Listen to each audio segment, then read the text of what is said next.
திருப்பூர் மாவட்டம் கொடுவாயில் இருந்து புறப்பட்ட அரசு நகர பேருந்தின் மேற்கூரையில் ஒட்டப்பட்டிருந்த தார்பாய் பகுதி காற்றில் பெயர்ந்து பின்னால் வந்த இருசக்கர வாகன ஓட்டி மீது விழுந்ததில் அவர் லேசான காயத்துடன் உயிர் தப்பினார்.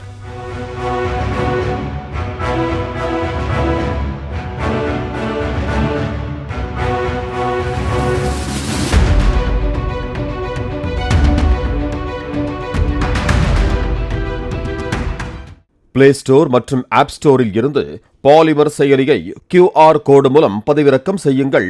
செய்திகளை உடனுக்குடன் பெறுங்கள்.